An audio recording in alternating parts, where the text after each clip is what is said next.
Do we have the boss? Hi, how you doing? It's Ezra here. I'm in Toronto. You know what? I love Alberta. I was born and raised there. I have been out to this part of the province. It's pretty conservative out there. And I think the only question is how big of a majority will Pierre Poilievre get? I'm chuckling because I was looking at a story by the CBC state broadcaster, and they really believe, and they believe it every time, and you got to love that childish wonder with which they look at the race and think, there's a candidate out there named Bonnie Critchley, who happens to be gay. And by the way, there are gay people in Alberta.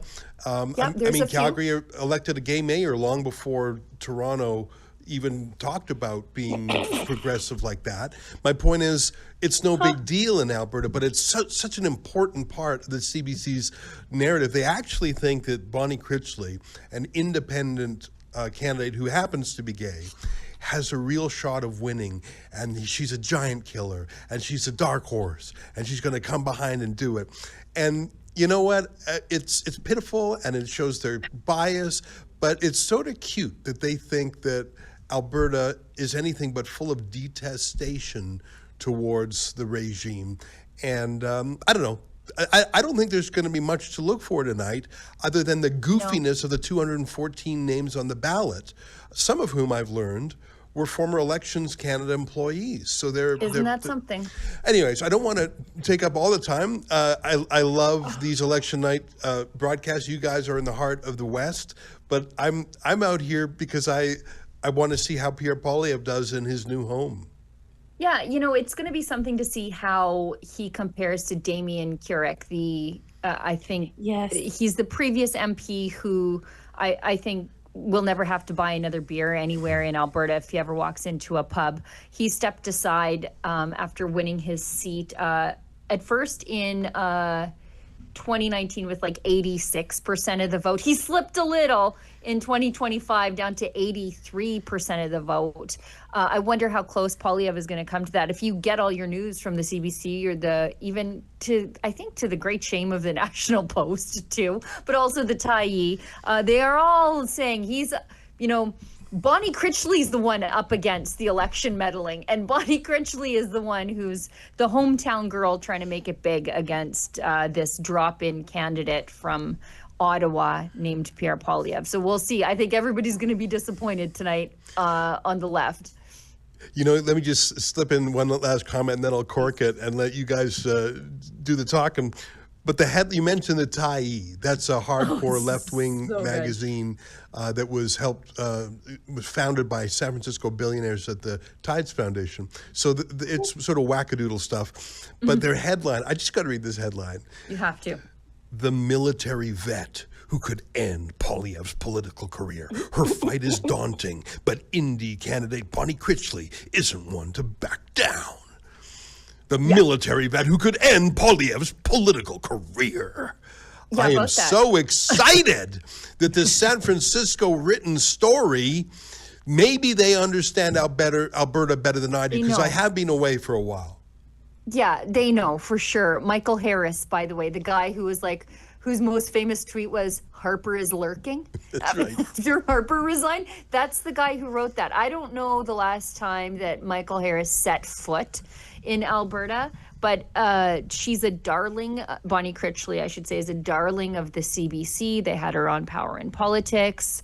National Post has written glowing headlines, as though the 100 plus at the time when that article was written, meddling busybody candidates from the longest ballot campaign committee, as though they were targeting her. And this whole business about her being a military vet, that is true. But if you follow military vets on X the way I do, a lot of them are calling her out for a little bit of exaggeration, embellishment of the nature of her service. Lee Humphrey, we know Lee. Yeah. We like Lee. He points out that he says, I dropped this post in the thread. Stolen valor comes in many forms. There she is enjoying a Tim Hortons in, I guess, Kandahar. Sometimes it's a person who never served pretending they did. Sometimes it's someone who served pretending they received medals they didn't deserve or embellishing their record. As a reservist, Ms. Critchley did serve in Afghanistan. She did not see combat. and is as far away from being one of the, quote, first women to do so as you can get. Being proud of and clear of what you did do and not allowing others to embellish your actual military service is critical to every veteran whose reputation matters to them. She should correct the record ASAP. And then people that she served with were coming out and saying, yeah, we weren't in combat. We were there actually deployed after combat ended, and we were there to bring stuff home. You know what? That just fits, lesbian candidate, U-Haul, packing up. It's, after, it's so on the nose. But I'm looking again at that Brokeback Mountain article in the Tyee. Bonnie Critchley, the military vet who could end Poilievre's political career. They say, and I'm quoting here, she made history as one of the first women to serve in a Canadian combat arms unit. And then they say a second time, the answer is complex. She is the veteran who returned from her combat deployment. In fact, they use the word combat 4 times in the article. I guess that's what, I guess she's a liar. Yeah. Yep. Huh. At least as Lee says, if somebody else is writing this about you and you didn't say it yourself, is it a lie if you don't correct the record? I would say so. I mean, of course she read this article. Of course she circulated it. But she, you know what? I can imagine the Tyee down in San Francisco very excited about, having this candidate who's going to end Poilievre's career. And so they maybe just embellish just a teeny tiny tad.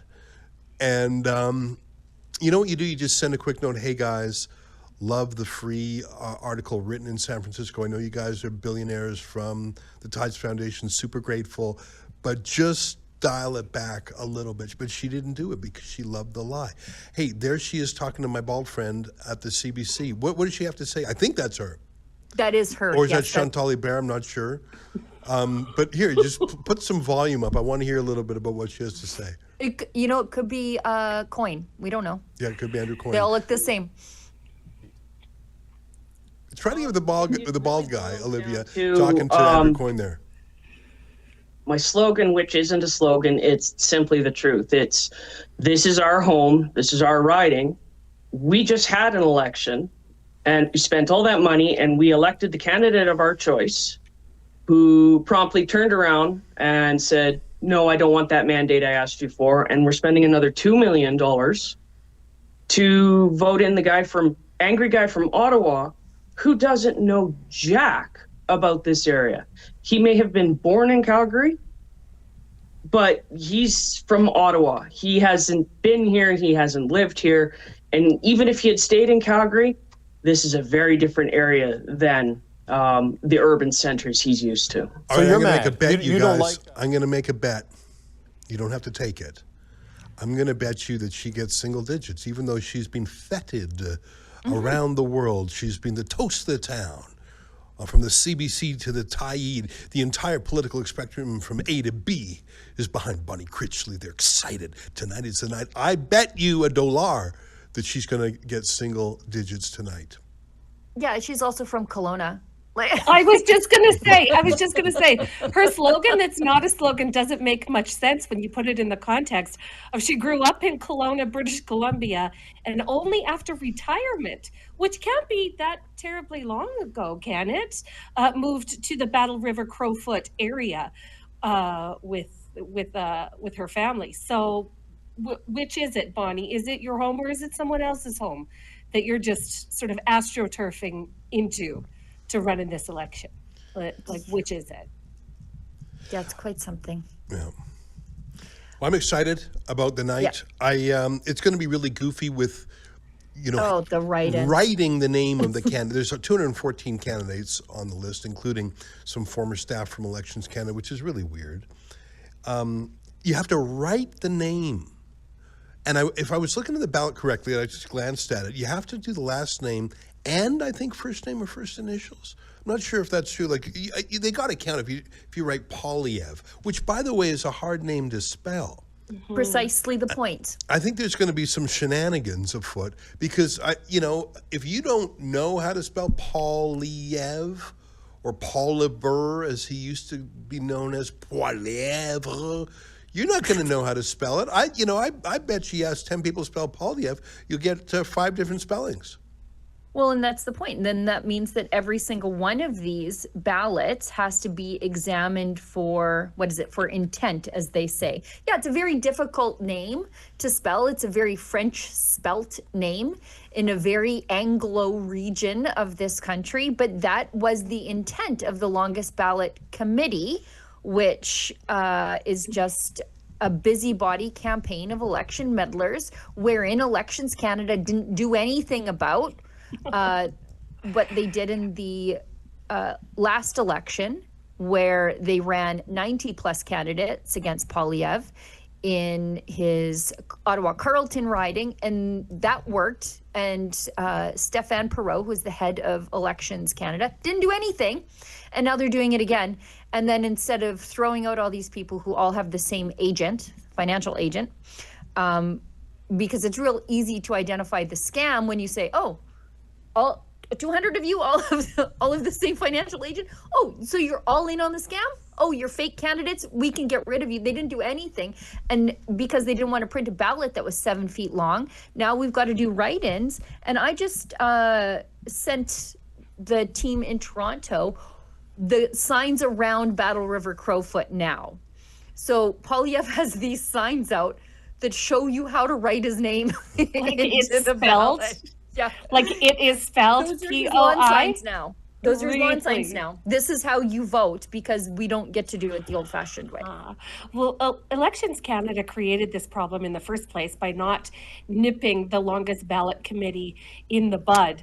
But then they had to come along with the solution to their own problem that they created. And this is the solution. The solution further muddies the water and further opens the door to all sorts of weird electoral malfeasance. Look at this.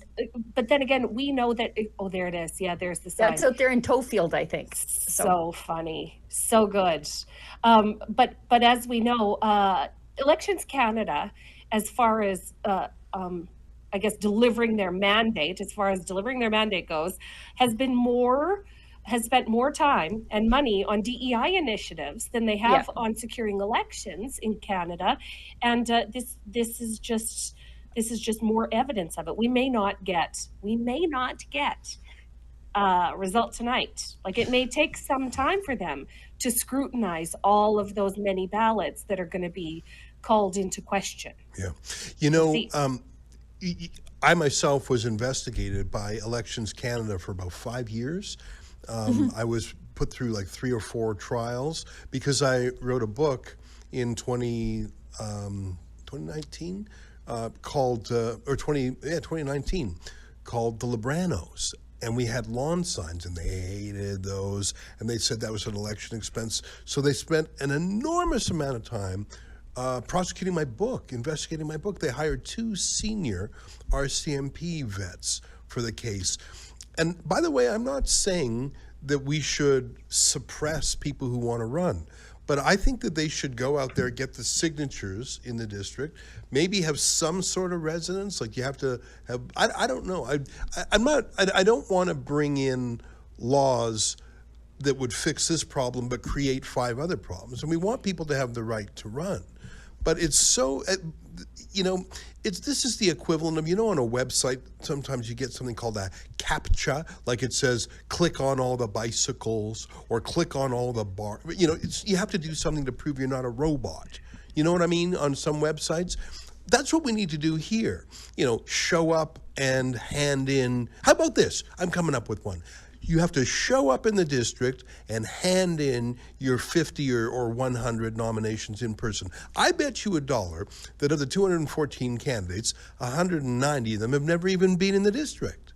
Well, and I think you should have to have a different financial agent. That probably makes sense. I don't think that's necessary. An accountant's an accountant. But there has to be some way to, these are the human equivalent of bots. This is, people talk about fake news. These are literally fake candidates. And the purpose is clear. Become a hassle for only conservatives. They don't do this to liberals or New Democrats. In this case, the solution, and I wonder if the Elections Canada employee who's running as a fake candidate, conferred with the candidate employees who are running the thing to cook up this scheme where you have to handwrite Pierre Poilievre. Exactly. To make it a hassle so people can't do it. And so you can say, he only got 60% of the vote. Well, yeah, because you just changed the rules. You rigged the rules. You changed the rules halfway. Well, and this has been on the radar of Stéphane Perreault. I watch these committees and then I go back and rewatch the committees. And I went and rewatched one of the last times that he was at committee. And it was at the Standing Committee on Procedure and House Affairs. And it was in November of 2024. And already then, the Conservatives, it was particularly Michael Cooper, who hammered him on the issue of the fake candidates making a mockery of the election. And so that was in advance of the last election. He didn't do anything about it. It was brought up on his radar. He didn't do anything about it. Poilievre loses Ottawa-Carleton for a bunch of different reasons, but then now they're targeting him in Battle River-Crowfoot. So now it's been on Stéphane Perreault's radar for 2 elections, and what has he done? A big fat nothing. But this is the Stéphane Perreault who oversaw the loss of 800 and some odd ballots in one BC riding, and then lost count of a bunch of others, and then screwed up in a Quebec riding that was flipped by just 1 vote to the Liberals. So, I mean, what does it take to get fired over there? I'm not sure. You know, I watched the Trump administration, and on the very first day, he signed, 20, 30 executive orders that they had clearly been working on for months, even years. And he keeps on coming out with the hits. And he does things that were regarded as impossible. Like they just yanked 6,000 visas from foreign students who were engaging in pro-Hamas shenanigans. There's nothing they won't do. I was just on my show tonight. They brought in an executive order against political debanking. So if you weren't allowed to bank and buy firearms using your bank account or support something Trumpy, that's now illegal to have that political acid test of your banking.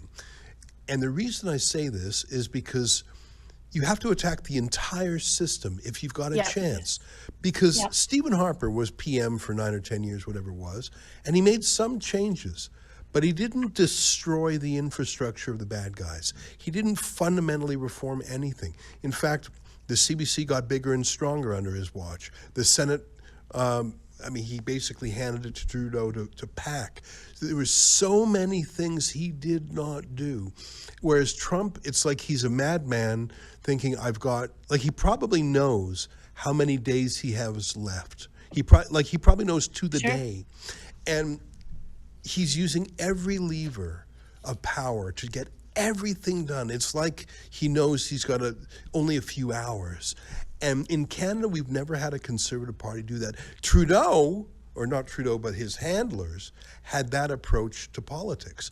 They had a totalist approach to politics. For example, summer job grants for students. That was an opportunity to propagandize. If you didn't share Trudeau's views on access to abortion for any reason or no reason paid for by the government up to the moment of birth, then you couldn't, you had to swear an attestation. I don't know if you remember that story. Mm-hmm. So the Liberals are totalitarian in that they use every lever at their disposal. Nothing is sacred or off limits. Conservatives don't fight that way. If Pierre Poilievre ever actually becomes prime minister, he should remember how they tried to kill him. He should remember every dirty deed they did to him. And he's got to push every single button on the dashboard like Trump is doing. I don't know if he's got the cold-bloodedness to do that. It's a pleasure to watch Trump do it. I don't know if anyone in Canada is built that way. Well, and go ahead, Lisa. Well, I was just going to say, Harper's prime ministership was a lot like Trump's first administration. Yes. So you get in there, you get your bearings, and let's not forget, Pierre Poilievre worked with Harper at that time, and so would have been subject to everything that happened at that time. And while you're getting the lay of the land and while you're learning the layout of Ottawa, I think they got overwhelmed in the Harper era, right? Making concessions.